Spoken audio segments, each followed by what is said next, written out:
Américo Filho, ao meu lado tem Thiago Araújo, à minha frente tem Elza Elisa, a professora e pesquisadora do Cemitério dos Galos, Campo da Prova. Dona Elisa, eu gostaria de agradecer pela senhora estar aqui disponibilizando seu tempo para gravar mais um episódio do podcast da gente. Lembrando que o assunto que a gente vai tratar hoje aqui é esse assunto enfrentado pelas mulheres negras periféricas. Já vai iniciar aqui. Elza Elisa, eu queria te pedir, assim, fala um pouco sobre sua trajetória de vida, essa vida. Quem é Elza Elisa? Meninos, eu quero agradecer pelo convite. Como nós falamos antes, né, nos bastidores, é um prazer muito grande estar aqui, uma satisfação imensa. Eu, como professora de escola pública, sou professora da rede estadual, ver um projeto tão bonito nascer, né, a incubadora ser escola pública e a grande maioria, né, da escola pública, os nossos estudantes são negros, periféricos. Então, ver um projeto tão bonito nascer é muito gratificante para mim enquanto professora. Então, faz eu acreditar que vale a pena todo o esforço do professor da escola pública. Então, para mim, é uma grande satisfação estar aqui. Então, gostaria também de agradecer pela recepção de tudo. Meu nome é Elza Elisa Pereira da Silva, eu tenho 39 anos, sou uma mulher negra, uma mulher preta, periférica, sou professora da rede estadual, também da rede particular, sou formada em licenciatura clínica em História pela Universidade de Rio de Janeiro e no momento estou como mestranda da Universidade Estadual da Bahia. Tenho uma filha de 20 anos, muito orgulho, meu amor, sou apaixonada pela minha filha. E assim, a minha trajetória de vida, ela começa. Teve momentos da minha vida que foram muito específicos, né? Eu não nasci em Salvador, eu nasci no Rio de Janeiro. Inclusive, já deixo aí o projeto de lei para você lançar o título de cidadã soteropolitana. Eu almejo isso. Não sou nascida em Salvador, mas tenho uma muito grande de Salvador, nasci no Rio de Janeiro. E a minha família, meu pai baiano, minha mãe potiguar, eles se conheceram no Rio de Janeiro, eu nasci. E depois, quando eu tinha 7, 8 anos de idade, meus pais se mudaram para Salvador. Sempre morei em periferia. Né? Primeiro, eu morei no Alto da Terezinha, que foi lá no Alto da Terezinha que eu aprendi a ler. Eu lembro que quem me alfabetizou foi meu pai. E a gente morava numa casa bem simples, alugada. E ficava numa ribanceira. E eu lembro que, assim, na parte de cima, o pessoal jogava lixo fora. Como a grande maioria das periferias, né, que tem um processo de especificamente aqui em Salvador, de coleta seletiva, de educação e relação com as pessoas tratar o lixo. E tinha um lixão, assim, na parte de cima da ladeira. E eu lembro que uma vez meu pai achou um classificador amarelo. Eu tinha 7 anos de idade. Meu pai achou um classificador amarelo, ele levou para casa, limpou. E aquele classificador me acompanhou da alfabetização até a primeira série, a segunda série, eu tinha 7 anos. Então, morei na Terezinha, depois eu fui morar em Cacaranha. Por que eu contei essa história? Porque foi algo que marcou minha vida. E eu sempre lembro, né, a letra dos Racionais, que Racionais diz que até não chama-se fogo. E aquilo ali me acompanhou, né? Aquele classificador do lixo era o que me acompanhava até a escola, eu levava meus livros, eu fui alfabetizada pelo meu pai. Da Terezinha, a gente foi morar em Fazenda Portos. E Fazenda Portos tem um papel muito importante na minha vida. Eu acho que os momentos mais bonitos e mais importantes da minha vida eu vivi em Fazenda Portos. Hoje, Fazenda Portos é um bairro dividido pelo crime, infelizmente, onde eu vi muitos dos meus amigos morrerem por envolver com tráfico ou nas mãos, né? Dos meios de segurança, enfim. Mas foi fazendo acordos que foi alimentado em meu desejo de ser professora. Primeiro pelo meu pai, que é a grande figura inspiradora da minha vida. O meu pai era um homem negro, um homem trabalhador. Meu pai ele foi segurança durante muitos anos, ele foi cobrador de ônibus, depois ele foi segurança. Mas meu pai era um homem muito inteligente. E meu pai sempre foi um grande exemplo para mim. Teve uma história do meu pai que eu não conhecia, eu me conheci depois de adulta, mexendo nas coisas dele, que o meu pai ele foi para o Rio de Janeiro, meio que escondido por conta da ditadura militar. Meu pai estudava no Louisiana, meu pai era presidente do Regime da Silva. Meu pai estudava no Louisiana e ele era líder estudantil. Meu pai ia para a rua, meu pai fazia movimento estudantil e ele começou a ser perseguido, né, na ditadura. E aí, para se esconder, os meus avós mandaram meu pai para o Rio de Janeiro, para a ditadura não achar ele aqui, né, a polícia da ditadura militar. Então, meu pai era um homem muito inteligente e meu pai ele vivia muito no meio dos livros. E tudo meu pai ele me dava para ler. Então, tipo, meu pai estava lendo jornal, ele dividia o jornal, me dava um lado do jornal para eu ler, uma banda do jornal para eu falar. Meu pai gostava muito de leitura. Eu lembro que uma vez meu pai veio uma enciclopédia, vocês não vão conhecer que vocês são novinhos, mas era uma enciclopédia chamada Larousse, que era uma das mais caras que tinham. E novamente meu pai acha uma caixa do lixo. E lá dentro daquela caixa tinha uma coleção da Larousse, meu pai levou para casa. E era uma enciclopédia muito cara, não sei se alguém jogou fora por engano ou preferir. Então, assim, são essas coisas que marcaram muito a minha vida. Então, a leitura, a educação sempre teve me acompanhando. E fazendo acordos foi esse local importante, porque eu sentia que eu precisava fazer algo para mudar a realidade daqueles que moravam, né, onde eu morava, ou talvez a morte dos meus amigos. É o que me movimentou a tentar entender o que estava acontecendo, né? Isso, essa mesmo. Meu pai achou uma caixa. São 23 volumes. Volumes. Meu pai achou todos os volumes, estava dentro de uma caixa. Dá pra ver aqui. E dentro desse é um livro, né? Espera. Uma enciclopédia. E aí a Rússia, ela é como se fosse, você procura por ordem alfabética, pronto, a Rússia hoje a gente pode dizer que é Wikipédia. Né? Você jogava no nome na Wikipédia é uma bagunça digital. Você ia lá, procurava o que você queria e tinha tudo resumo. E foi a La Rússia, essa La Rússia que me acompanhou por muitos anos. Né? Então, aí, aos 19 anos, eu tive a minha filha e é muito interessante eu falar sobre a minha trajetória de vida, principalmente como professora, pelo seguinte: eu comecei a universidade muito tarde. Eu comecei a fazer pedagogia no dia de 18 anos, mas como a maioria de nós, meninas periféricas, nem sempre a gente tem acesso a informações que são necessárias, principalmente ao controle e prevenção da gravidez muito cedo, muito jovem. Eu estou falando de 20 anos atrás.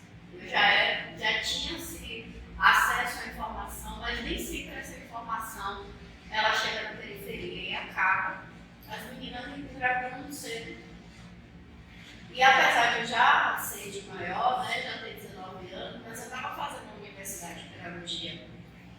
Poderia ter tido acesso a informações que evitassem uma gravidez precoce, mas não fiz na época, talvez por falta de informação, talvez por não fiz mesmo.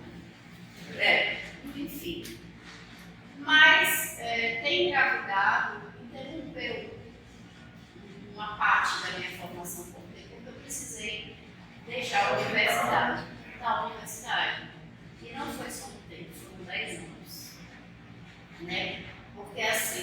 hoje não, sempre foi assim. Para a gente estudar, se manter na universidade, para quem é da periferia, a gente vai chegar nessa pergunta mais para frente, eu não poder aprofundar, a gente precisa de uma rede de apoio. E quando não se tem uma rede de apoio, é muito complicado. E aí eu fiquei nesse ato de 10 anos, e quando eu entrei na universidade, eu já tinha 30 anos. E por que é importante falar desse momento?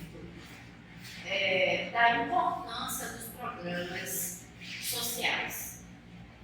Eu sou fruto do Enem, eu sou fruto do ProUni, eu sou fruto das políticas sociais para a população pobre.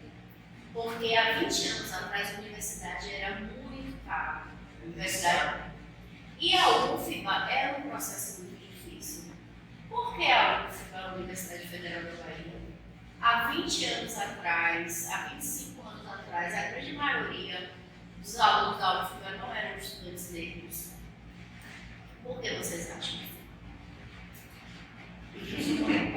Porque o acesso não era fácil. Antes do Enem, a UFBA era dividida em duas etapas.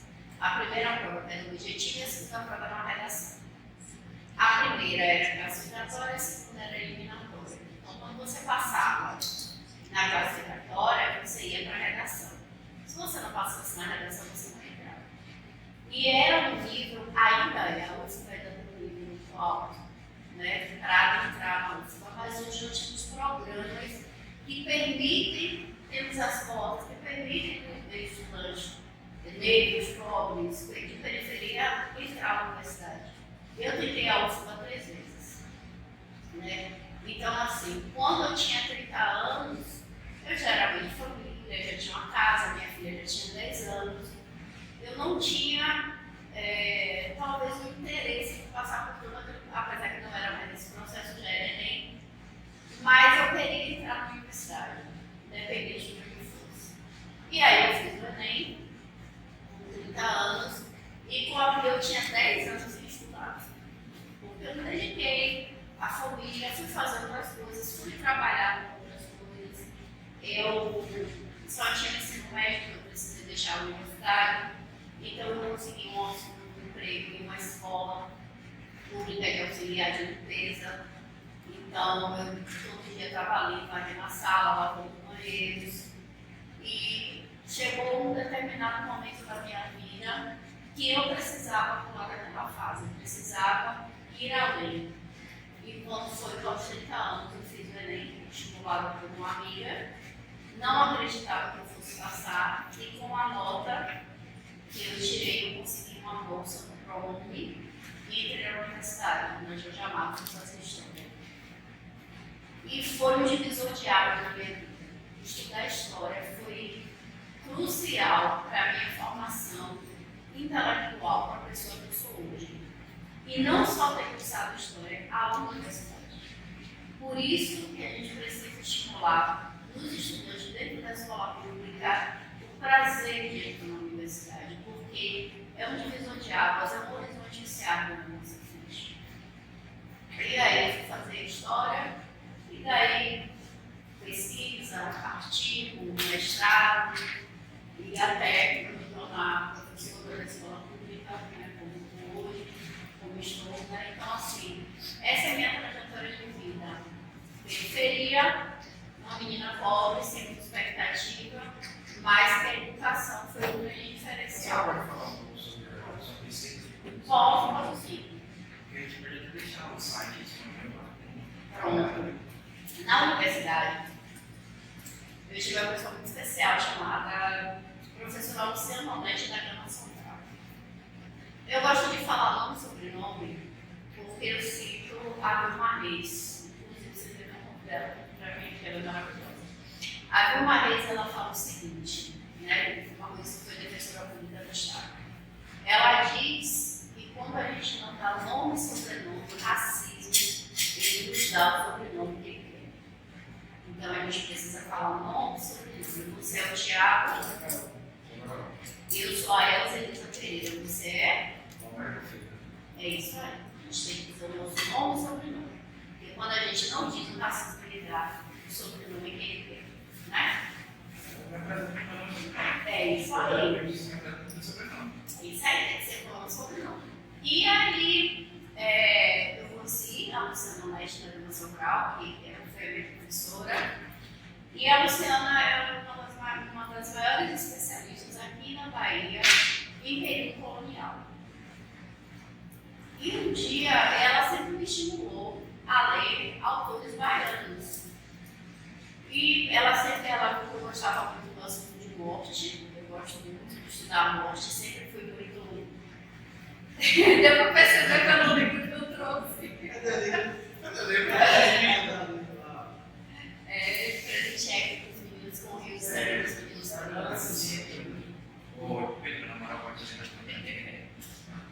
Está dando pra trabalhar? E atrás também. É faltando meninas. E eu disse os meninos pretos. A gente gosta de verdade, você vai conhecer. O primeiro presente que eu dou a um podcast tem que ser um bom gosto para todo mundo. Pois é um podcast. E a Luciana, ela sabia que eu gostava de assunto de morte, e aí ela me indicou um livro do professor da UFBA, Júlio Ferreira, chamado A Morte é uma Festa, que fala sobre os mitos que aconteciam envolvendo os funerais aqui na Bahia do século XIX, mais especificamente em Salvador.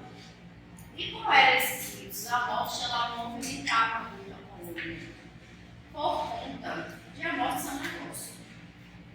Como assim, por a morte é um negócio? Os cemitérios que hoje a gente conhece, o formato de cemitério, ele não existia na colônia, mais especificamente no Brasil. As pessoas eram sepultadas nas igrejas, porque acreditava-se que mais perto do átrio, mais perto do altar, você estava mais próximo de Deus. E como as pessoas.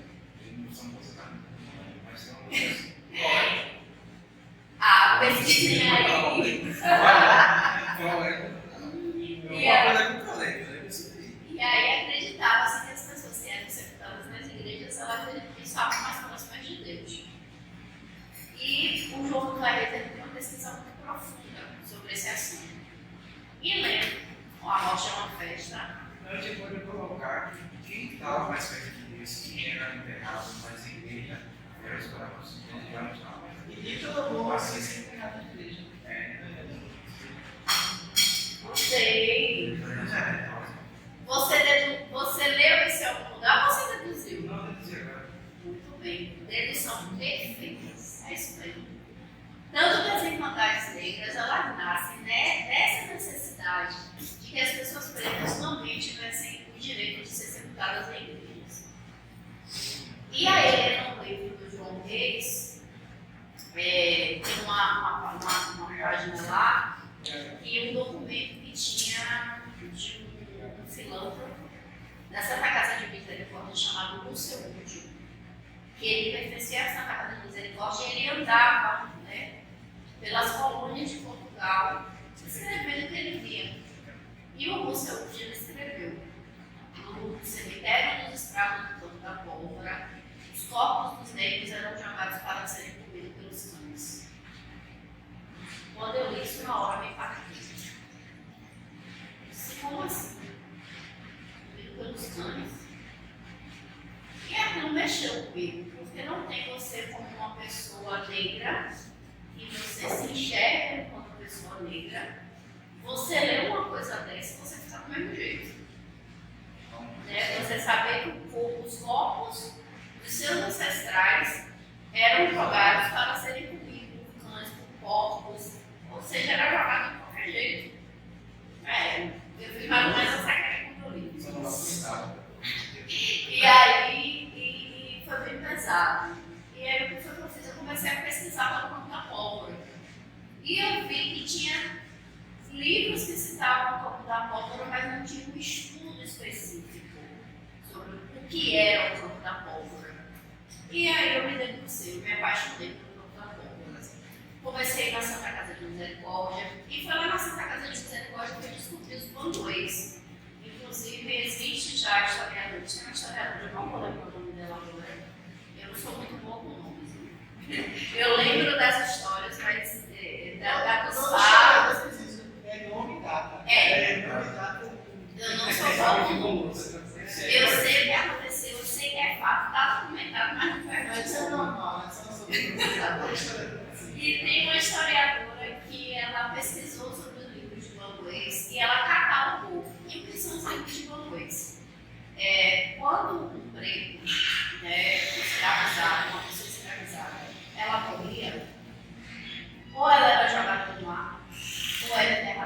gente em qualquer lugar. Só que as pessoas não podiam ser sepultadas em qualquer lugar. Já existia um terreno no Japão, que foi um terreno que pertencia à Santa Casa de Misericórdia. E durante a invasão holandesa, os holandeses eles ficaram sitiados ali, naquela região de Tororó, né? Ali mais ou menos no Jardim Baiano, naquela região ali. Quando os holandeses eles foram expulsos, aquele terreno ele ficou vazio.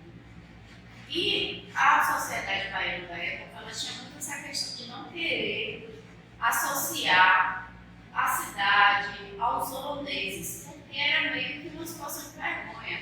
Eles invadiram uma colônia, mas eles foram expulsos, mas o terreno ficou lá. Só que como tudo pertencia à igreja, aquele terreno pertencia à Santa Casa de Misericórdia. E aí se tornou um cemitério. O que foi que aconteceu? O que eram os manguês? Eu era um senhor escravo, eu tinha meus escravizados, porém eu era católica. E como uma pessoa católica, eu não teria ido para o inferno. Então, tipo assim, eu não humanizava o meu escravizado. Eu não tomava, não cuidava dele como pessoa em vida, porque o escravizado só servia para trabalhar. Isso na cabeça do branco, tá, gente? O escravizado só servia para trabalhar. Porém, quando ele morria, eu vou fazer outra pessoa.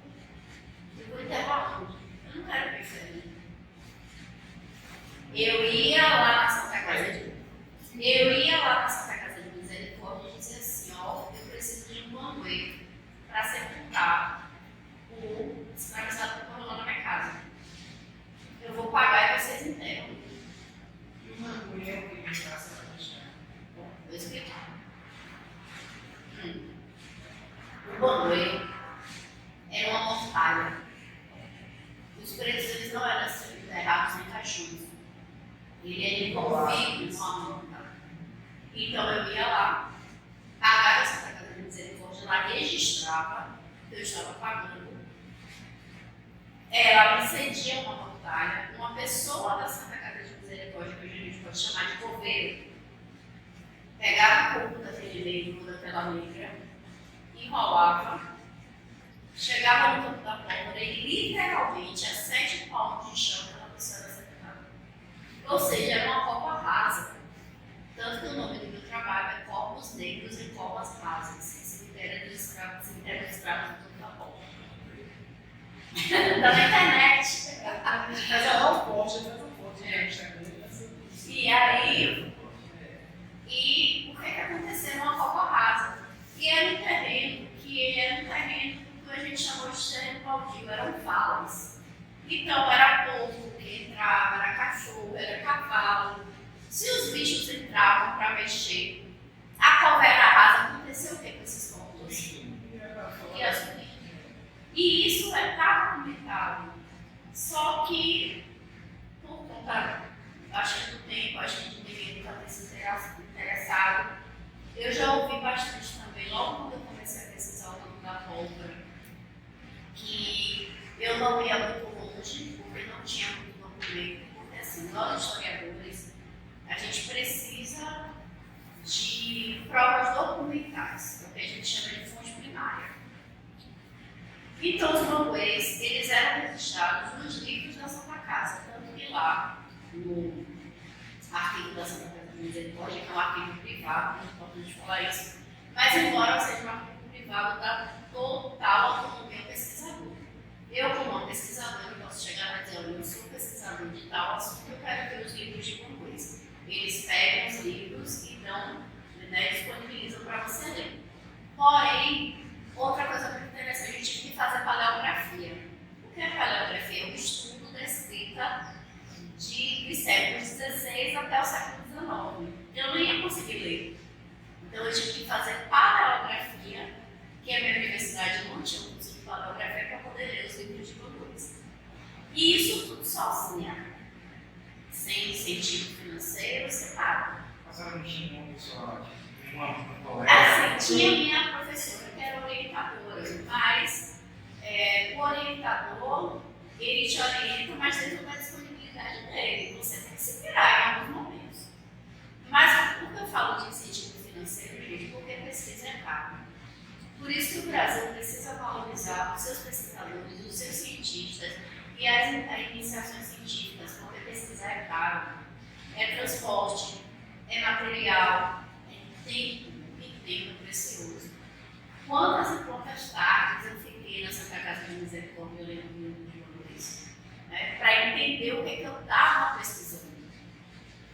E aí, quando eu comecei, muita gente me disse: Elisa, não tem fonte documental, você vai ter escassez. Se o campo da pólvora fosse fácil, pesquisar, outros pesquisadores já tinham feito. Eu disse: não, eu não posso desistir. Porque o campo da pólvora, qual é o papel desse cemitério? Qual é a importância dele?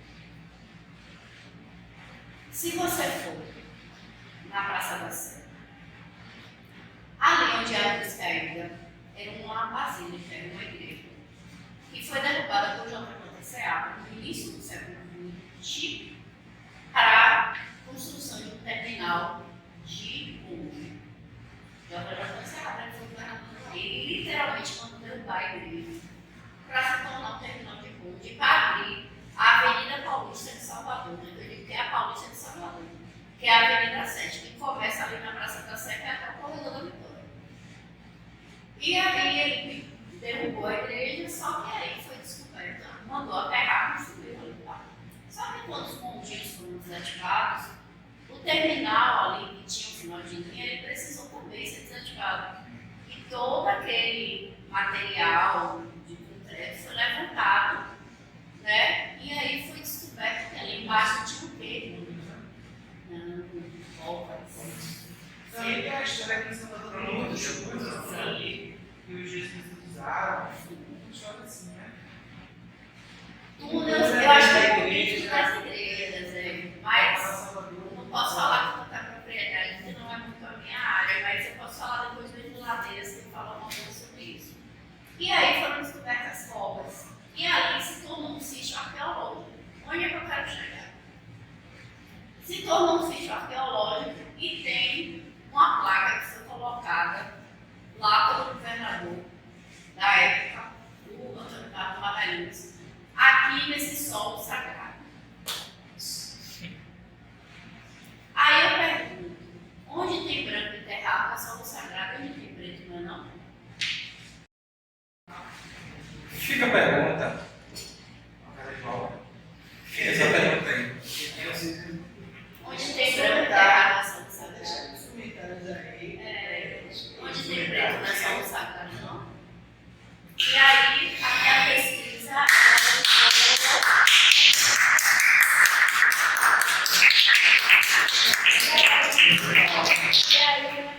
levou um outro caminho. Se eu não tenho documento, não tinha, porque eu estou encontrando alguns. Eu espero concluir a pesquisa do mestrado e com fé que Deus vai se tornar um livro. E aí o que eu pergunto? Se não tenho documento, qual é o caminho que eu vou trilhar agora? Como é que eu faço para mostrar para o mundo a importância do campo da pólvora? Aí eu vou dentro do que a história me permite, questionar dentro do meu trabalho a questão da memória. A memória dessas pessoas pretas que foram desumanizadas no enterramento. Porque quando você abre uma cova rasa, você sepulta uma pessoa e ali não tem nem o nome dela, você está desumanizando. Você está enterrando um monte de gente. Nem eu sabia.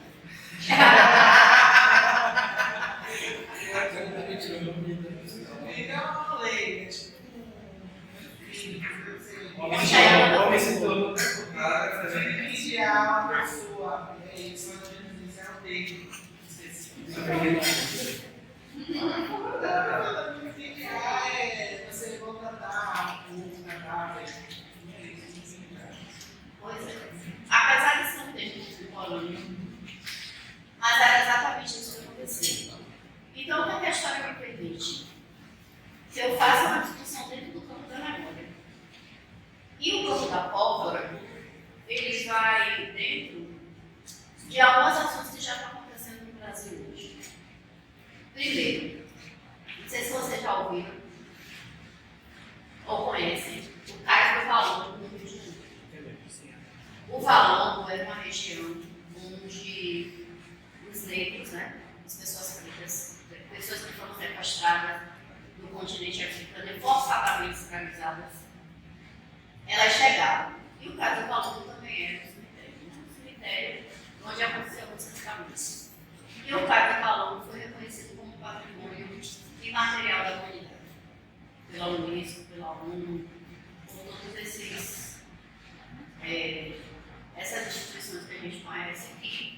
trata de patrimônio histórico.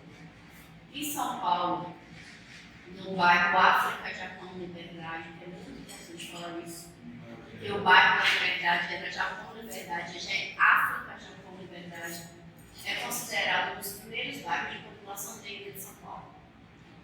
E do lado da igreja tem uma igrejinha pequenininha em São Paulo, lá na Liberdade, chamada Igreja de Nossa Senhora dos Aflitos.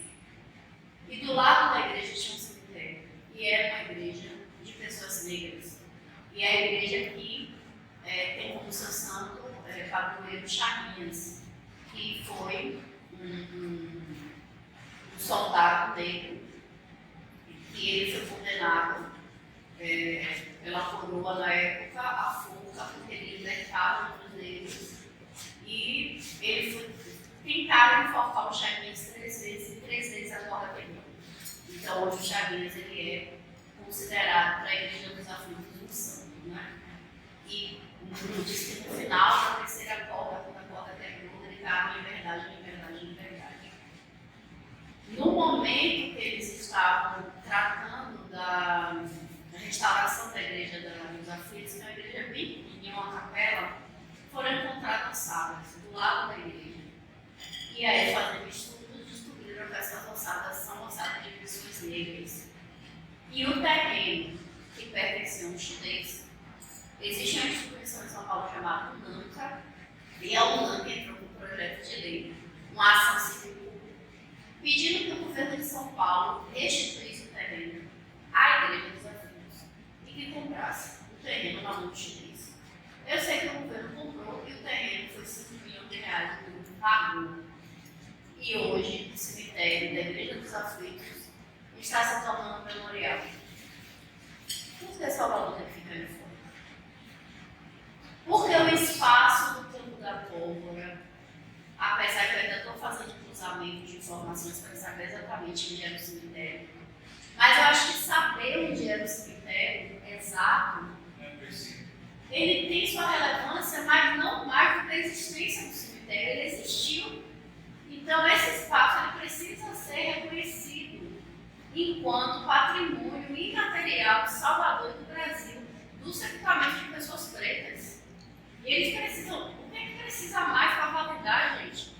Um estudo, eu tenho minha pesquisa, um artigo, estou publicando agora, um livro, estou publicando. O que precisa mais?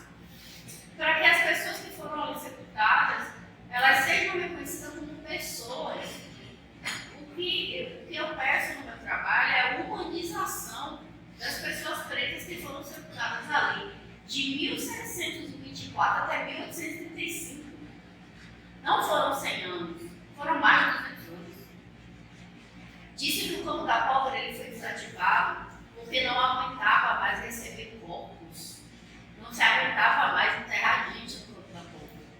Foi quando um projeto de higienistas ingleses chegou em Salvador e disse que a miasma do cemitério prejudicava as casas que ficavam por perto. O cheiro dos cadáveres, né? Aquele fedor de tanto cadáver ali enterrado. E não teve um projeto para o enterramento dessas pessoas, porque nem eram consideradas pessoas. Então, isso é uma dívida que a gente tem com essas pessoas pretas que foram sepultadas, que foram sepultadas sem nome. Né? Eu vi que na semana retrasada a UFBA prestou uma homenagem aos cadáveres de pessoas mortas, cadáveres de pessoas mortas, mas que servem de estudos para a Universidade Federal da Bahia. Se faz homenagem a essas pessoas mortas. Para quem estava no Campo da Pólvora, se oferece o quê? Nada. Milhões, eu não estou falando de milhares, estou falando de milhões de pessoas. Estima-se aqui em Salvador. Foram trazidas só para a Bahia mais de 8 milhões de pessoas escravizadas. Quantas dessas 8 milhões de pessoas estão no Campo da Pólvora? Ou foram sepultadas no Campo da Pólvora? Isso foi a legal. O que estima-se, mas não vai fechar. Pronto, aí só para fechar a história do Campo da Pólvora, da simbologia desse local. Revolta pernambucana, Revolução Pernambucana. Os pernambucanos eles se revoltaram contra a coroa e fizeram um movimento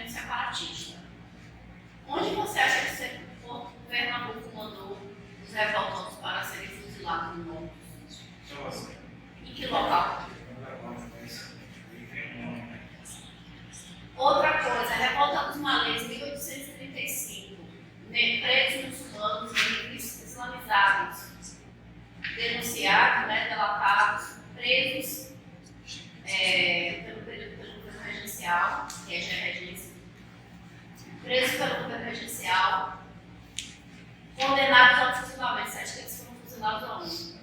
Sepultados aonde? Alguns eu acho que foram também usados pela polícia. Os documentos históricos falam sobre o da Porra. Então, assim, a importância desse local é muito grande e, não é, e parece que só eu grito para falar sobre isso. Né? É uma bandeira que eu levanto. Que é a minha missão ancestral, é essa. É fazer as pessoas olharem para o campo da Porra com a importância que ele tem. Né? Pretende se construir um túnel no campo da Porra, que vai do campo da Porra até o começo. Vamos fazer um túnel, não sei onde é que querem enfiar tanto túnel nessa cidade. É túnel para tudo é. Então, que dentro desse processo de mobilidade urbana, que também as questões históricas elas não sejam esquecidas, né? Ah, Elizabeth, você precisa dizer onde está o cemitério. Gente, o campo da Porra é tão grande. Posso, ao final do mestrado, ter essa informação, com o cruzamento das informações. Mas eu acho que antes disso é preciso também que se olhe para o campo da Porra com a importância que ele tem. E que se faça movimentos, ações, e que pense na humanização dessas pessoas que foram ali sepultadas. Enfim, é isso.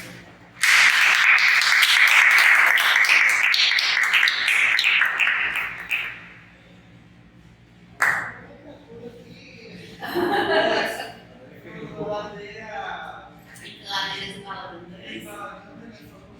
Não, ainda não falei não. Vou falar ainda.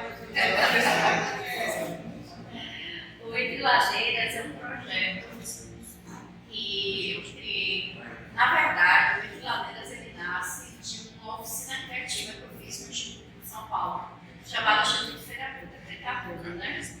Eles fazem formação para empreendedores negros em todo o Brasil. É um instituto relativamente conhecido, E aí, eles fizeram uma oficina aqui em Salvador, eu participei da oficina, falei que era historiadora e tudo. E eles me convidaram para fazer uma oficina com empreendedores negros no Pelourinho. Qual era a ideia? Levar para esses empreendedores a ideia do Pelourinho a partir de uma perspectiva da população negra. Porque quando a gente vai no Pelourinho e fala assim, a igreja da Sé, a igreja é construída pelos portugueses, o palácio eles formavam pelos portugueses, as arquidioceses pelos portugueses. E aí parece que a população... Você está me entendendo? É isso aí. E aí parece que a população negra não construiu nada. Né? A ideia que se dá é essa.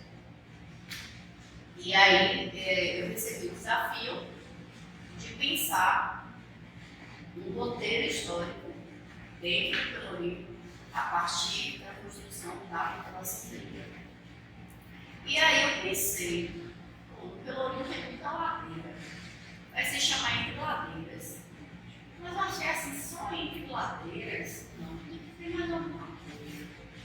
E aí eu lembrei que eu também tenho uma exposição fotográfica que é o Candaces, e eu tenho aí um projeto de uma exposição sobre as joias das crioulas, porque lá no século XIX, né, antes da abolição, e até após a abolição também, o que é que os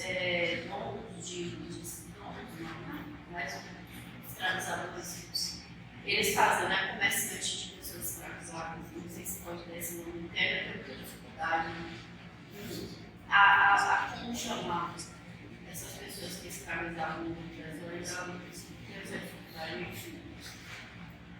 E aí, o que é que eles faziam? Tinham o costume de ter muitas joias, e eles enfeitavam as crioulas, né, as mulheres negras, e fotografavam.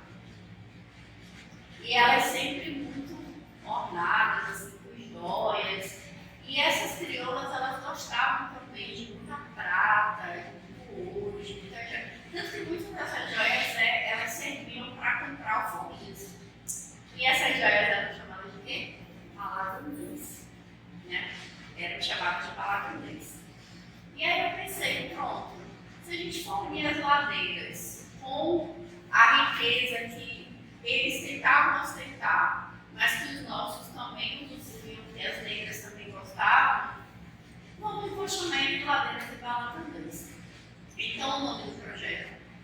Ladeiras e Balagandantes, um olhar afrofuturista tendencial.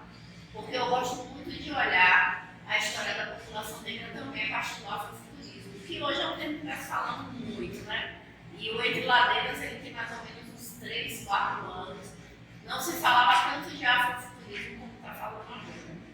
E qual é o grande objetivo do Entre Ladeiras?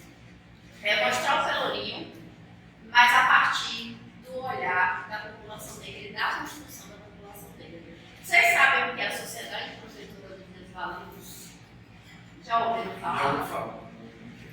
A Sociedade Protetora dos Desvalidos é considerada a primeira instituição organizada exclusivamente por pessoas negras registrada no Brasil. SPD. A SPD, ela foi uma instituição que ela nasce ali entre dois momentos muito importantes. Ela nasce em 1832, mas ela fica entre 1798 e 1835. 1798, Revolta dos Alfaiates, 1835, Revolta dos Malês, fora as revoltas que teve durante esse período. Teve revolta de Itapuã, revolta Alçais. Então, assim, Salvador era um território de muitas revoltas, né? Abolicionistas e separatistas. E a Sociedade Protetora dos Desvalidos, ela surge do pensamento de 8 homens negros livres, que acredita-se que eram homens islamizados, né? E onde eles se dedicam à compra de alforrias, à compra de enterramentos, a ajudar as viúvas quando o seu esposo morre, enfim. Por que isso, Fernanda? Porque a SPD, essa instituição, com 200 anos de formação, né? Ela está no berço do Pelourinho, que é ali na Cruz, em frente à Ordem Terceira de São Francisco. E é um prédio comprado pela SPD, que tem esse período de vida e não tem nenhuma ajuda governamental que está lá em pé, aberto para quem quiser visitar. E é uma instituição que sempre foi gerenciada por pessoas pretas, desde a sua fundação. É considerada a primeira instituição de previdência do Brasil. Porque quando você arrecada valores, né, ela tinha um carnezinho que as pessoas iam lá e contribuíam. Uma mulher ela fica viúva e se dá uma ajuda financeira para essa pessoa, isso nada mais é que uma aposentadoria. Né? Então foi uma organização pensada de negros e para negros, que estava pelo livro. Quando a gente fala sobre os campos, eu falo tudo isso quando eu faço o roteiro. Os campos que eram os centros comerciais organizados e administrados por pessoas pretas dentro do Pelourinho. As alfaiaterias, as lojas de venda de tecidos, né? As quituteiras, que eram as mulheres que vendiam na rua, as baianas de acarajé. Então a gente tem um centro comercial, financeiro, político, social organizado por pessoas negras dentro do centro histórico. E isso é pouco falado. A gente não conhece a nossa própria história. Então, Entre Ladeiras e Balagandantes é um roteiro que passa por 8 pontos do Pelourinho, onde esses 8 pontos são falados a partir do olhar da população negra e a gente combina ali eu vou até o vestibular Chico Rico, que é considerado não, é o primeiro vestibular para pensado para estudantes negros do Brasil. O primeiro pré-vestibular pensado, né, que está pensado aí, gerenciado pelo seu Roberto. E eu tenho muito orgulho de falar da Chico Rico, mas também falo sobre a Igreja de Nossa Senhora do Rosário dos Pretos, que é uma irmandade que foi concedida lá na segunda metade do século XIX como ordem terceira. E uma igreja construída por pessoas negras, com o dinheiro da população negra, ser reconhecida pela Igreja Católica como ordem terceira, isso é muito importante. E pouco a gente conhece a ordem terceira, mas a importância daquela igreja, tanto que ela levou, a Igreja Nossa Senhora dos Pretos, ela levou 100 anos para ficar pronta, justamente porque não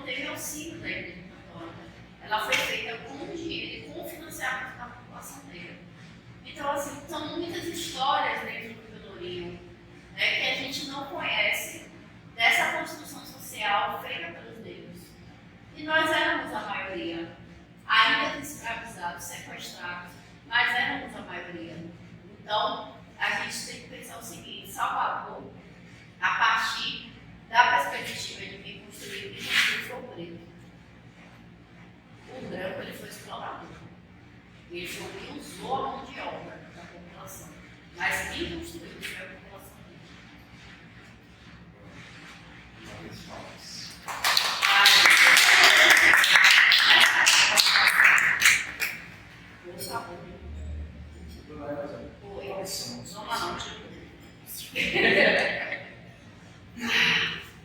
Quais são os principais desafios enfrentados pelas mulheres negras periféricas em relação ao acesso à educação e oportunidade de emprego? Os principais desafios, eu diria que o primeiro deles, sem dúvida nenhuma, é o acesso à educação de qualidade. E quando eu falo educação de qualidade, é dar a essas mulheres a possibilidade de crescer, de se profissionalizar, onde a grande maioria delas é chefe de família. A grande maioria. A gente fala da ausência paternal. Né? Então é isso aí, eu deixo até, lanço para vocês até essa pergunta que vocês façam para si mesmos, não precisa me responder não. Quantas famílias vocês conhecem dentro da comunidade de vocês, entre o amigo de vocês ou até de vocês mesmos, que o chefe de família é uma mulher, não é uma mulher preta, por conta da ausência paternal. Então a gente sabe que não existe, em sua grande maioria, a responsabilidade dos homens, dos pais, daqueles que às vezes são companheiros, de levar uma família junto com essas mulheres. E eu fui também uma mulher, essa mulher com ausência paternal. Como é que eu vou, não do meu pai, mas do pai da minha filha? Tem muitos momentos que teve comigo, mas muitos momentos também não teve. Então, como é que eu estudava e cuidava de uma criança? Como é que eu estudava e ia ser chefe de família? Uma coisa ou outra. Porque estudar demanda tempo. A gente precisa entender, parar com essa romantização. Que quem quer estuda, mete a cara no livro. Não é bem assim. Às vezes, quando eu estou dando uma aula, eu explico para os meus alunos, principalmente no noturno, o quanto eles são vitoriosos por estar naquela sala de aula. Porque quando minha filha nasceu, eu precisei concluir uma parte dos meus estudos. E aí, para concluir, eu ia fazer curso, eu ia para o curso com o peito cheio de leite. Eu trabalhava o dia todo. Eu chegava em casa, saía de casa às 5h30 da manhã. Eu chegava em casa às vezes meia-noite, quando eu saía do curso. Chegava em casa com o peito cheio de leite, a blusa toda manchada. E às vezes eu chegava em casa e só fazia lavar o peito e amamentar minha filha. Às vezes ela mesmo eu dormia, de cansada.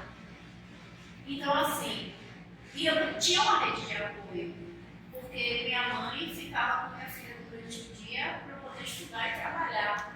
Aí eu pergunto a vocês, quem não tem mãe para tomar conta, para ajudar? Quem não tem uma rede de apoio? Quem não tem uma irmã? Quem só é ela mesma? Ela tem que sair de manhã, deixar o filho na creche. O filho passa o dia na creche, ela tem que chegar de tarde, ela tem que pegar a criança para ir para casa, para chegar em casa, tem que fazer almoço, alimentar o menino. Que cabeça que essa mulher, meu Deus, ela vai ter que estudar? Então não é romantizar a vida da mulher negra como se fosse quem quer estuda com toda a dificuldade. Não, gente, não foi romântico, não foi gostoso. Sabe, eu sei as dificuldades que eu passei. Então eu acho que hoje a maior dificuldade para a mulher negra, periférica, ter acesso à educação e a uma possível mudança de vida, um pouco de mobilidade social. Primeiro, antes de tudo, é ter o acesso. O acesso ele precisa ser facilitado através de políticas públicas e ter ações do governo que permitam essa mulher ela estudar com um pouco mais, não de facilidade, mas de acesso mesmo. Porque é muito difícil uma mulher que é mãe, que é chefe de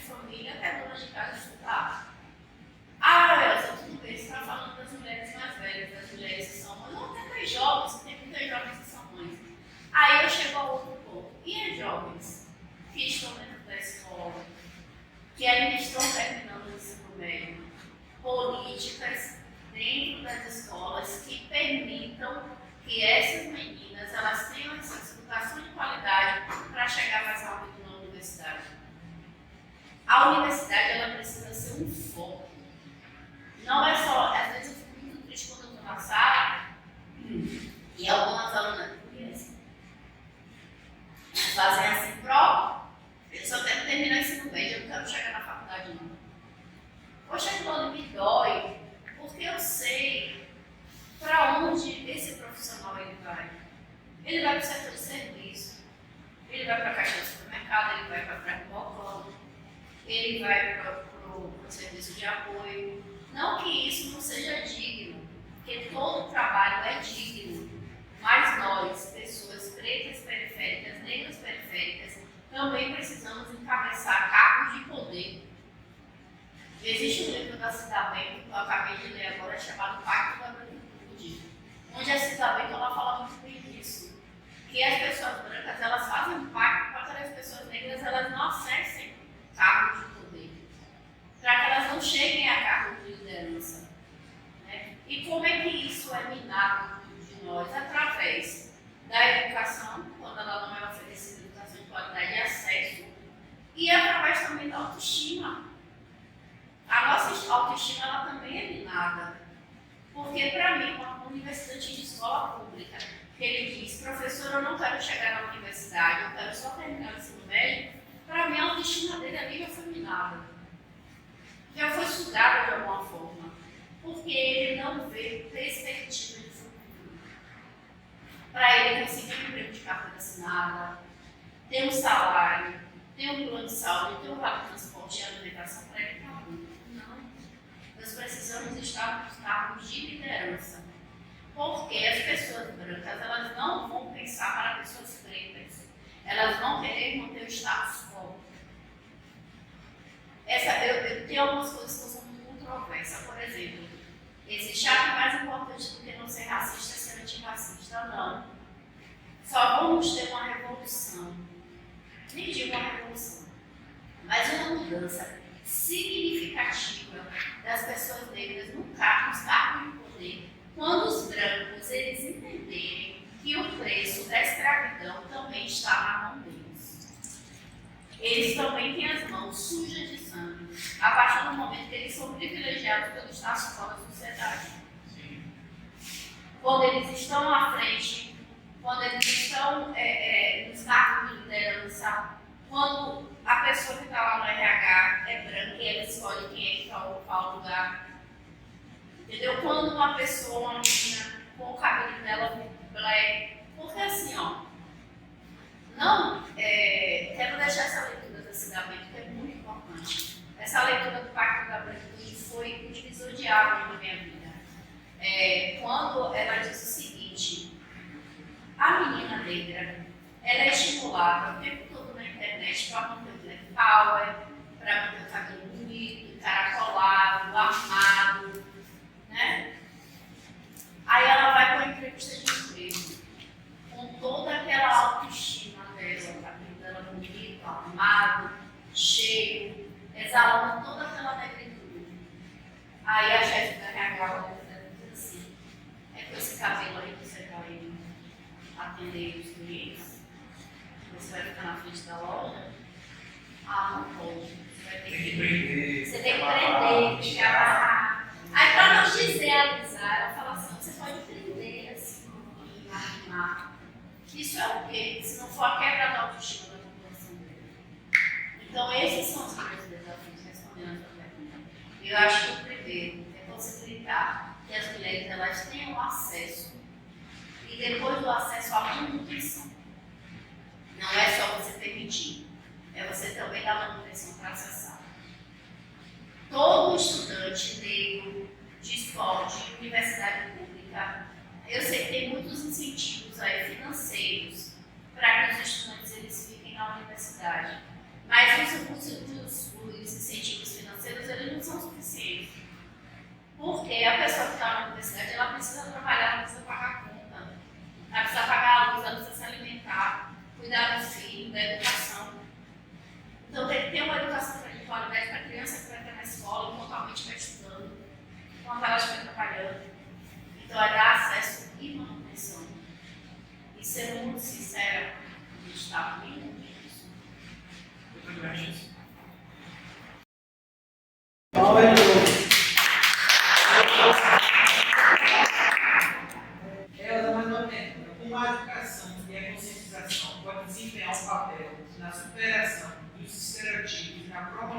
igualdade para as mulheres negras em comunidades. Educação é tudo. Tudo. Educação é o início de uma nova jornada. Muda a vida. A educação mudou minha vida. A educação, ela muda tudo. E principalmente para as mulheres negras de periferia. Tem o lance da autoestima, como eu falei, das possibilidades, dos acessos. Então, a educação é o que envolve. Mas não é a educação pela educação. É também a conscientização. Você precisa se ver como esse corpo político. Quando eu falo de corpo político, eu estou falando de uma política não partidária, né? Porque eu não levanto o poder de partido. Eu estou falando de corpo político enquanto corpo negro e de periferia. A gente precisa entender que o nosso corpo ele fala as nossas ações, as nossas atitudes, de que forma a gente pode permitir que as pessoas repensem seus atos, repensem suas ações e estimular a capacidade da pessoa pensar um caminho diferente para ela, sabe? De dizer assim, por isso que eu comecei, antes de a gente começar a gravar, eu perguntei aí, o que vocês pretendem fazer na universidade? Eu esperava respostas mais rápidas. Por quê? Porque vocês já precisam ter isso bem bem pensado. Porque o filho da classe média, o filho do rico, ele já é estimulado desde pequeno que ele vai fazer o futuro. Já nasce sabendo que você vai ser médico. Você entendeu? Pois é, então, eles já são estimulados desde. Elisa, você está querendo que ele se compare? Não. O que eu estou dizendo é o seguinte: foi o pai que eu falei, é uma manutenção do Estado Sul. Quando se implanta na mente de um jovem, ó, você vai ser médico, vai ser advogado, você vai ler tal livro, você vai seguir tal caminho, uma estratégia. Quando ele vai fazer o vestibular, ele já sabe exatamente o que ele quer. Ele é estimulado para aquilo ali. Então, precisamos de políticas dentro das escolas que estimulem os jovens a ele já sair sabendo o que ele quer. Eu vou fazer nem que eu vou ser médico. Eu vou fazer nem que eu quero ser advogado. Eu vou fazer nem que eu quero ser engenheiro. Eu quero ser enfermeiro. Eu quero ser um comunicador social. Eu quero ser um jornalista. Eu quero ser um professor. Eu quero ser um historiador. Eu quero ser um biólogo. Eu vou fazer o vestibular da Universidade Estadual, por exemplo, porque eu quero fazer biomedicina. Eu quero ser veterinário. Eu quero ser dentista. Eu quero fazer odontologia. Isso precisa estar definido. Precisa ser consistente. Porque se não se tem a ideia do que você quer, você pode ser qualquer coisa. E a gente não pode querer ser qualquer coisa. Porque os sonhos. Outra coisa também diz assim, os sonhos não envelhecem, mas eles se destroem. Né? O bichinho dos sonhos, ele não for alimentado da forma correta, ele também morre. Então, isso precisa estar muito bem definido dentro da vista de nós. E o caminho é a educação. E isso tem que ser feito dentro da escola. Precisa ter políticas pedagógicas, programas pedagógicos, onde os estudantes eles sejam incentivados a criar o seu próprio caminho, a partir do que ele decidir ser. Não é simplesmente o ensino médio pelo ensino médio, não é o fundamental pelo fundamental. É ele saber onde ele quer chegar. Porque o que eu mais ouço dentro da escola é o estudante dizer, eu só quero terminar isso aqui e ir embora. Eu ouço isso todo dia, porque todo dia a gente... Porque todo dia eu pergunto aos meninos, vocês querem fazer o quê quando sai daqui? Prova terminar e ir embora. E depois de ir embora?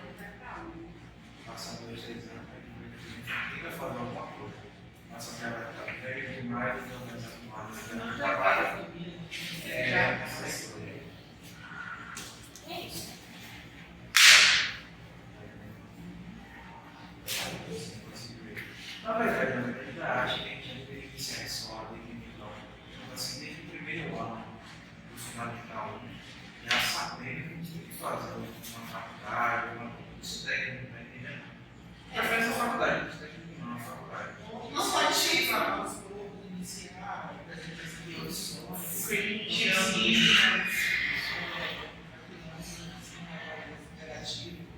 Quem sabe o ensino médio tem que usar a universidade como uma continuação e não como substituto.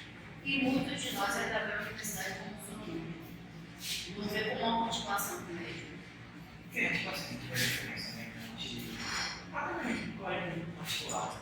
Particular de geração preparada, terminava uma pegar matéria já no início do primeiro ano do ensino médio. Você chega no início do ensino médio, no colégio público, você tem que pagar. São novas matérias, novas no fundamental, no fundamental 2. Aí chega no ensino médio, desce para sobe para esse caminho. Ainda mais que o ensino médio veio o Thiago, veio Paulo, Vivi, Elias, Alana. A gente pega, a gente interação com essa massa do geografia. Tá entendendo? Nada. Cadê matéria? Necessidade. Eu vejo gente fazendo internet, Enem, muito na internet. Outra coisa, está acontecendo muito agora, mas eu acho que ainda não é o suficiente. Incentivo financeiro para quem está no ensino médio. Porque hoje um dos maiores motivos de evasão escolar ou é a violência, né? Os meninos às vezes saem por tantos motivos que sabemos quais, ou tem que sair para trabalhar. É isso, se o governo ele criar colégios integrais, ele tem que ter alguma força para ajudar. Um salário mínimo. Você cria instituição. Você cria instituição. A alimentação, café da manhã, almoço, jantar, dependendo do tempo da construção do colégio, merenda, de tarde, e um salário mínimo. Um salário. O menino pega e diz assim, ó, para ele ter aquele salário, ele dá ali ao pai ou à mãe diz assim, ó, aquilo que a escola está me fornecendo para ajudar em casa, para só estudar. E só estudar. É isso. Tem agora o programa de incentivo do governo, eu achei massa. Eles vão abrir uma poupança para cada estudante do ensino médio e o valor vai ser depositado porque ele pode retirar no final do ensino médio. Mas esse dinheiro tem que ser para quê? Para a universidade, para o curso técnico, para uma habilitação. Agora tem que ver quando a pessoa esquece que a gente já está terminando, a gente vai iniciar agora. Mas é isso, mas aí a gente deixa para gerações futuras, a gente não fica. É o início da mudança, entendeu? É o início da mudança. Já pensou se os nossos ancestrais, nossos antepassados, eles tivessem pensado assim, não vou lutar por liberdade não, vou lutar aqui. Não vou fazer uma revolta pensando em abolição não, não vou lutar aqui. Eles lutaram para que hoje fôssemos vivos.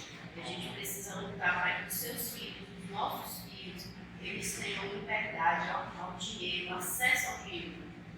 Para que eles almejem cargos de liderança, cargos de poder. Para que a gente veja mais médicos negros, como a gente já está vendo, mais enfermeiros, mais professores, mais empresários, pessoas negras à frente do cinema, das artes, do cinema, das grandes produções cinematográficas. A gente precisa estar em todo lugar. Né? E hoje eu vejo que existe muito essa questão do negro nos comerciais, mas aí eu penso, será que eles não fazem isso porque sabem que a gente compra? Representatividade importa, a gente vai falar sobre representatividade. Representatividade importa muito, então eles sabem que o nosso poder de compra, entendeu? Mas precisamos estar também produzindo, criando. Por isso, esse projeto que vocês viram no nosso podcast é um projeto que eu quero parabenizar todos os envolvidos, que é isso que eu quero ver, entendeu? Jovens negros produzindo, criando, fazendo, chamando outros para aquilombamento, para que outros façam. Chega de ver jovens pretos morrendo, ou pela violência ou pela polícia. Chega.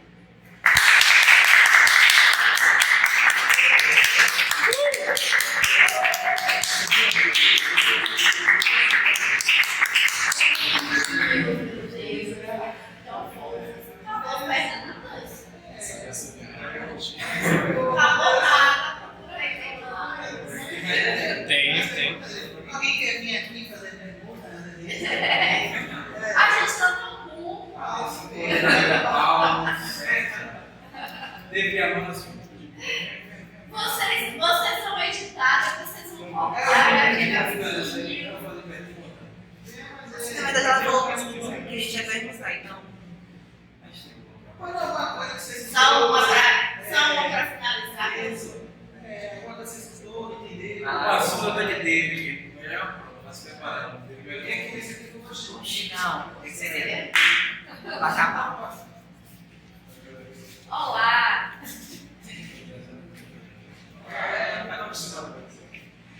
Falando sobre Pra frente. Isso. Abaixa um pouquinho, abaixa um pouquinho. Falando sobre representatividade, como a ausência dela afeta as mulheres negras periféricas e o que pode ser feito para mudar essa área. Pronto. A falta de representatividade, ela afeta principalmente naquele assunto que eu falei antes, a questão da autoestima. Se você não vê pessoas iguais a você em locais de protagonismo, você também não vai ser visto. Né? Eu tive muita dificuldade durante toda a minha vida em me ver em locais de protagonismo, na televisão, nos comerciais. E eu tenho uma questão, eu não sou só uma mulher preta periférica, eu sou uma mulher preta periférica gorda. Então a representatividade ela é menor ainda. Né? Antes, para mim, para minha geração, Jojo Todinho é uma grande novidade. MC Carol é uma grande novidade. Porque na minha geração não tinha. Eu não me via representada por ninguém. Eu não me via nas lojas, eu não me via. Gente, se eu não me via nos comerciais e nas lojas, imagine cargo de liderança.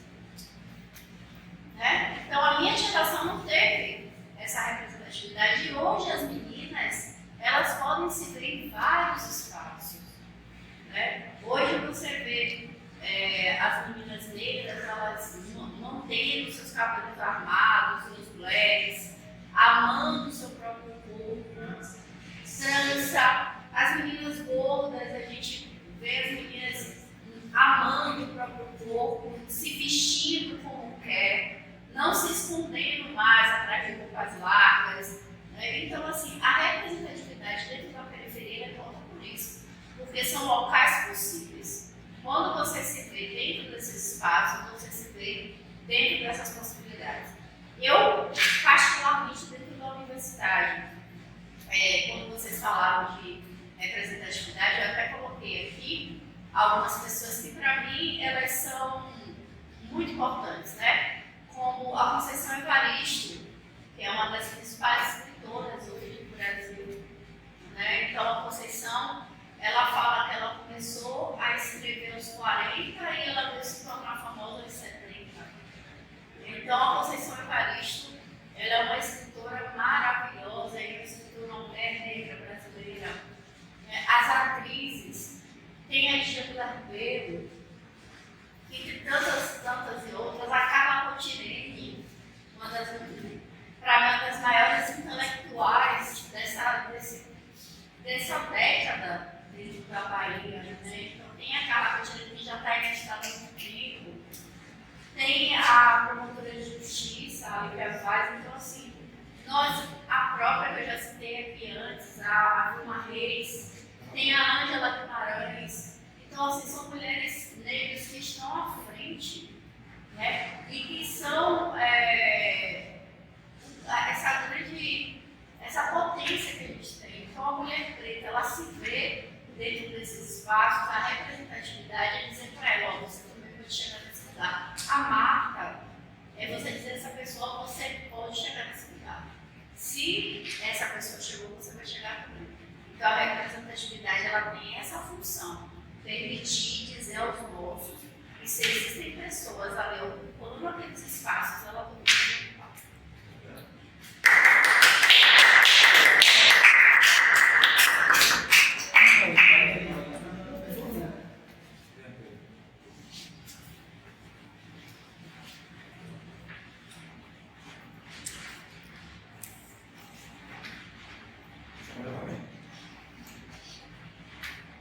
Dona Elza, sabemos que as mulheres negras e periféricas têm conquistas incríveis. Pode compartilhar alguma história para inspirar nossas mulheres negras e periféricas que seguem no podcast? Posso a minha. Posso a minha. Eu sou o meu grande exemplo de vitória, trajetos e dores. Eu sou o meu maior exemplo, né? Eu quando quero olhar um exemplo de vitória, eu vejo o meu. Eu poderia ter me conformado, ter ficado no mesmo local, ter vivido uma vida tranquila ou não, mas poderia não ter me incomodado com a realidade do meu redor, entendeu? Mas para mim não era suficiente. Eu precisava me mover de alguma forma, sair dali do meu estava, produzir. E hoje, eu sou o meu maior exemplo. Eu tive um sonho muito interessante essa noite, por incrível que pareça. Tem uma professora, a professora Maria Nória. Ela, Maria Nória de Jesus, é uma das minhas professoras de lá da Nego. E eu sonhei com ela essa noite. E eu sonhei que eu tentava entrar no programa de mestrado e eu não conseguia. E aí ela falava uma coisa comigo, começava a chorar muito, e dizia assim: não, mas eu quero entrar porque eu gosto de estudar, eu quero porque eu gosto de estudar. Aí eu dizia: eu não quero título, eu só quero estudar. E eu repetia isso muitas vezes. E é isso que eu gosto de fazer, eu gosto de estudar, eu gosto de saber, eu gosto de ter o conhecimento, é poder. Eu gosto do poder na minha mão. Quando você tem conhecimento, você tem o poder. E era isso, sempre foi isso que nós tivemos, conhecimento. Nós tínhamos conhecimento. Quem foi que ensinou o europeu a fazer as coisas? Nós. A maior prova que hoje a maioria dos museus de toda a Europa, o que mais tem são artefatos do continente africano, sabe? Espalhado no museu no mundo todo, principalmente na Europa. Você vai no Louvre hoje, 60% do Louvre são artefatos retirados de África. Você vai na Holanda, você vai na Alemanha. Qual o interesse de ter esses artefatos em mãos, se não os pertence? Agora, eu te dizer uma notícia, esse retrasado, o rei da Holanda, que viajou até a África do Sul, ele chegou lá e foi hostilizado. O que é que você acha disso? Pouco. Tudo que tem lá tinha que ser devolvido. Hostilizado ainda é pouco. Para o que eles fizeram. São milhares e milhares de anos de conhecimento adquirido, subtraído, roubado, invadido, sequestrado, genocídio das populações negras e indígenas. Eu não gosto muito de entrar, como historiadora até poderia, mas eu não gosto de entrar muito na questão indígena, porque eu acho que o indígena ele tem fala. Ele pode falar por ele, não precisa falar. Eu espero que um dia eu esteja sentada nessa cadeira com uma pessoa indígena, que ela possa falar a partir da realidade dela. Breve. Então o indígena ele tem poder de fala, então ele pode falar. Entendeu? Mas falando da população negra, que é o que a ancestralidade me permite, entendeu? É pouco ele ser utilizado, ele tinha que devolver tudo que está lá. Eu morro de vontade de ir no Louvre. Aí o pessoal diz assim: mas você, como preta, militante, afrocentrada, você quer? Eu quero ir lá olhar tudo que foi roubado para tirar foto e dizer devolva. Tem que ser devolva. Devolva, tem que ser devolvido. Devolva. Mas a Portugal devolva o nosso ouro, tudo que vocês tiraram do Brasil. Porque além de sermos descendentes de povos africanos, nós somos afro-brasileiros. Então,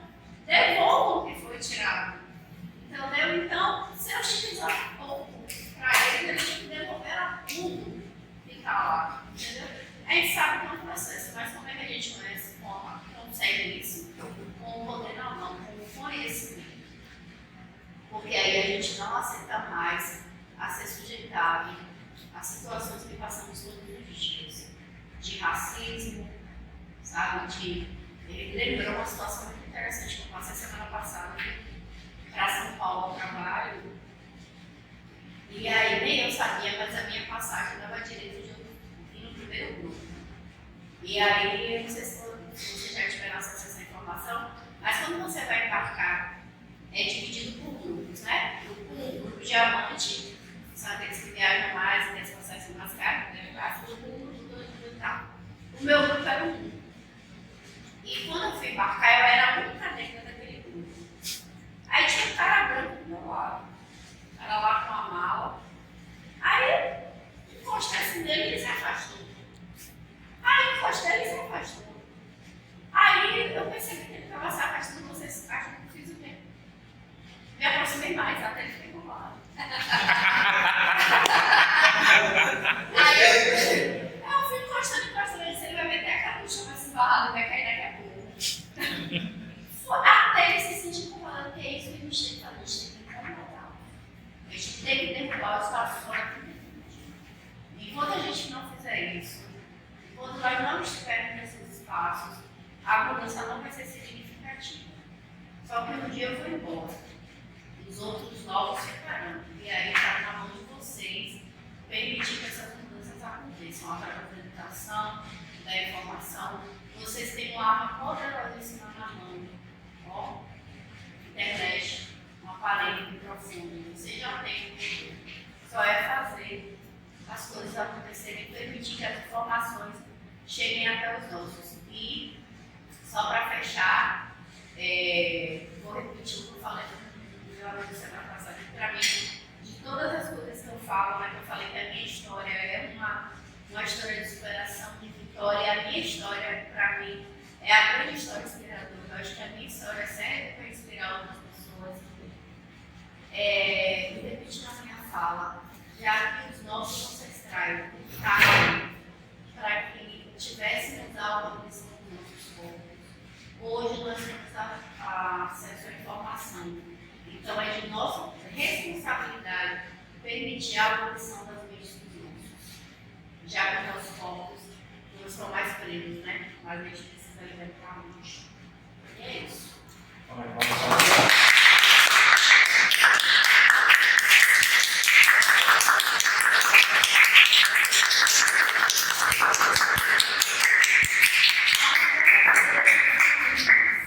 Logo para aqui encerrando mais outro episódio maravilhoso. Vamos trazer esse vamos de repente marca para vocês. E é isso.